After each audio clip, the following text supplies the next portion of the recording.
Hello, good people. Mark Holmes here, and as always, I want to say thank you all for watching, commenting, subscribing, and being part of the Joe Boo Sports Report. Without you guys, as well as you ladies, you know that this literally does not work. Okay, so we're trying to get an update here on the head coaching search slash losing our own coaches and who may return. Okay, so to get you up to speed right now, the first shoe to drop has been Frank Wright being hired by the Carolina Panthers.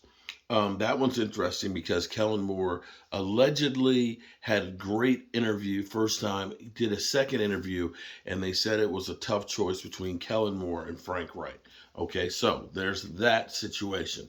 So Kellen Moore, as far as we know, has not been interviewed by anybody else for the head coaching position, which means he's in limbo.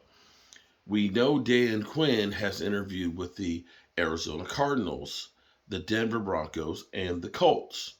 Now, Sean Payton is having lunch as we speak with the owner of the Arizona Cardinals on his second interview.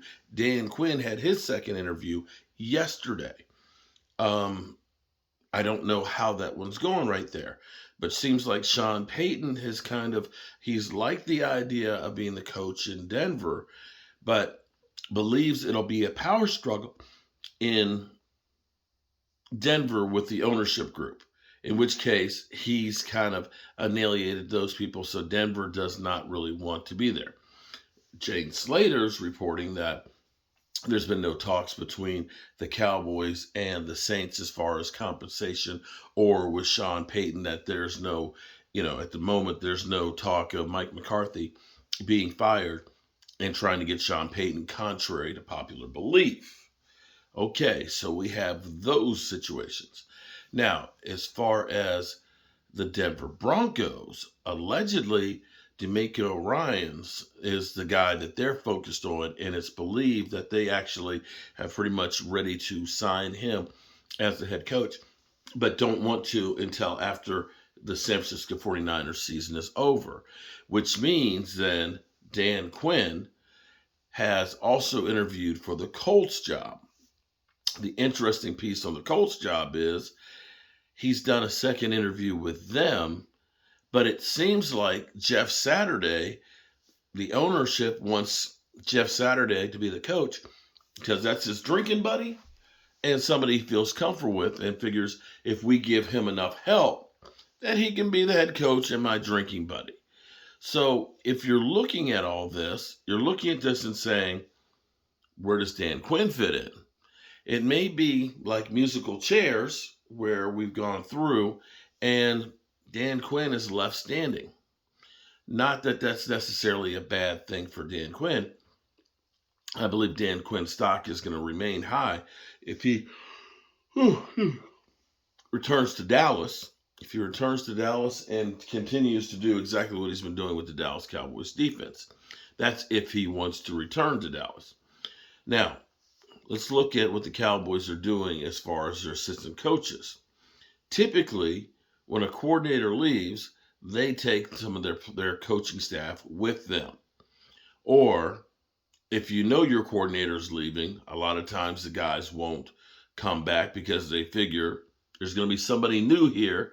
I probably won't have a job, so let me get off of the bandwagon now so I can start looking for a new job as opposed to being fired by the new guy because he's bringing his own people.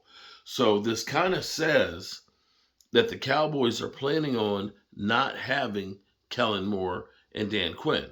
I can see with Dan Quinn because you figure Dan Quinn would probably be a head coach. But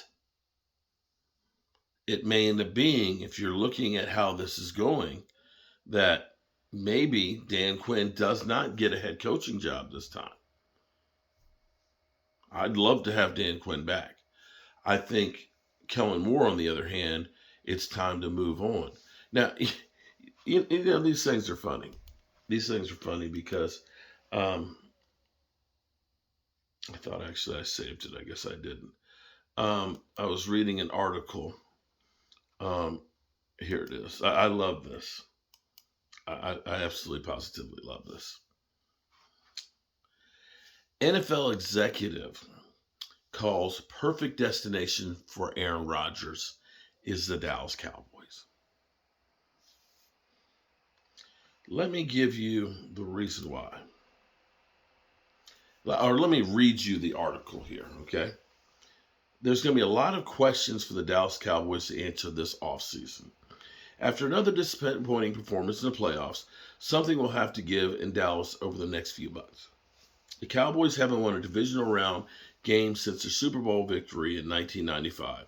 They've lost 7 consecutive games in which winning would have meant advancing the NFC Championship game. This year, it was San Francisco 49ers that eliminated them for the second straight year, this time in the divisional round, 1912. Dallas had a performance necessary to make the next round, but their offense once again came in flat. Dak Prescott looked like he had turned the page with his performance against Tampa Bay in Wild Card Weekend. He completed 75.8% of his passes for 305 yards and 4 touchdowns, adding 24 yards and another score on the ground in a historical performance. But unraveled against the 49ers defense, Prescott looked like he did at the end of the regular season, completing 62.2% of his passes for 206 yards, 1 touchdown, and 2 back-breaking interceptions. Turnovers were an issue for Prescott all season, as they ultimately were a big reason for the Cowboys were sent home. It would be fair to ask Jerry Jones is having some buyer's remorse after agreeing to a massive contract with Prescott in 2021. If the Cowboys were to make a change to quarterback positions, would Aaron Rodgers be a realistic target? A former NFL executive that spoke to NFL analysts believes Dallas would be the perfect landing spot for the Green Bay legend. Never mind that the Green Bay Packers have said, we're not trading him within the NFC conference. Call me crazy. I'm calling you crazy. How about that? We're going to call you crazy, and we understand now why you're an ex-NFL executive.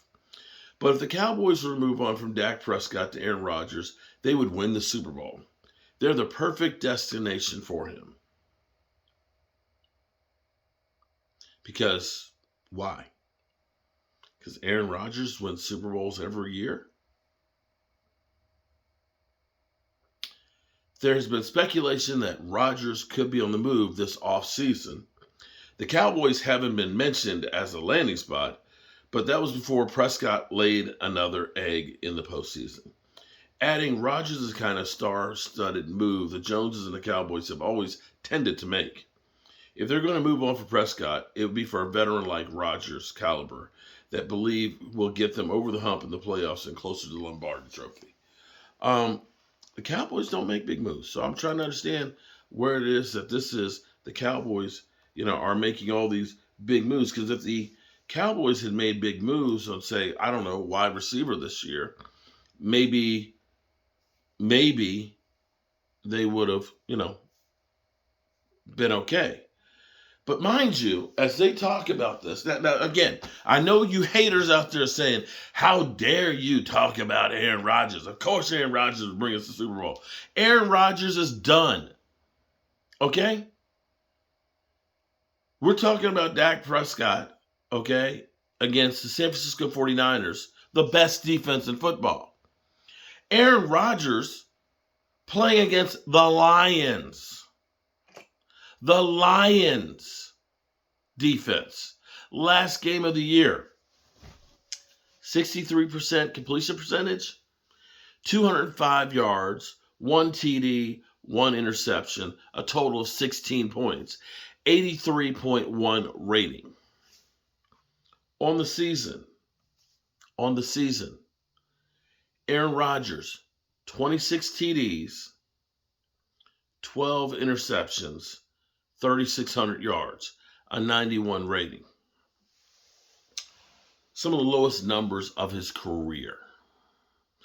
Now, somehow we believe that that's better than what we got from Dak this year? Seriously? Or do we actually not even look at the numbers anymore? We just assume that Aaron Rodgers is Aaron Rodgers, 3-time MVP. You understand last year they were the number 1 seed and lost to that same San Francisco 49er team We just did, right? Okay, I got it. Sorry, sometimes some of these ideas that we hear from ex, and we understand why they're ex NFL executives, are just plain dumb. I'm Mark Holmes, and well, we're going to keep a watch for what's happening in Dallas as far as these coaches go. Peace.